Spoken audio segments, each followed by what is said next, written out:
It's looking more and more likely that Caitlin Clark might not suit up this Tuesday, and there are a few reasons why. But first, let's rewind things a bit and take it back to Indiana. If you missed the last game, here's the rundown. The Indiana Fever dominated the Chicago Sky in every facet of the game. It wasn't close. The Fever outplayed them from start to finish, and Chicago never had a chance. Not even a little. And this was without Caitlin Clark on the court. Now, let's address this supposed rivalry between Caitlin Clark and Angel Reese. It's time to put that narrative to rest. This isn't a rivalry. Not right now. Angel Reese simply isn't on Caitlin's level. If we're being honest, it feels like the Chicago team is really Camila Cardoso's now. Angel Reese is starting to look more like a supporting player rather than someone leading the charge. Switching gears. Earlier this week, Caitlin told the media she might return Tuesday. But here's the catch.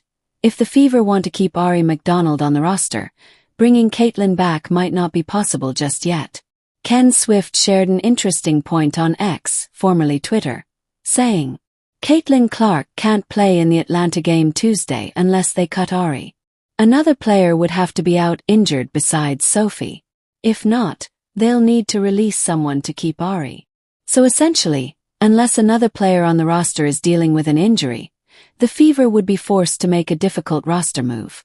Honestly, it might be smarter to give Caitlin another week to rest, especially with that huge matchup against the Liberty coming up. There's also some buzz that Sydney Colson might have gotten hurt. She reportedly took a hard hit and was even bleeding from the nose.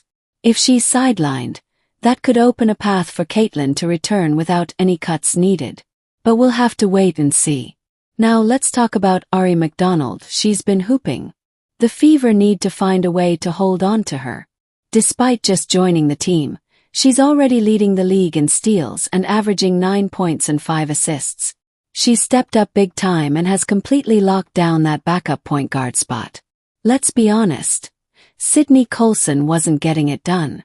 WNBA insider Richard Cohen also added on Twitter, once the Fever return to 10 healthy players, they'll have to release Ari unless they waive someone or bring her back later when they're allowed to sign a 12th player. Some fans have even joked that Ari might get the classic "thank you for your time" post one day, and a welcome back message the next. That's how tight the roster crunch is right now. But one thing is clear. If the Fever cut Ari and another team picks her up, it could really hurt Indiana's momentum. The team hasn't lost with her in the lineup. She's been a real difference maker.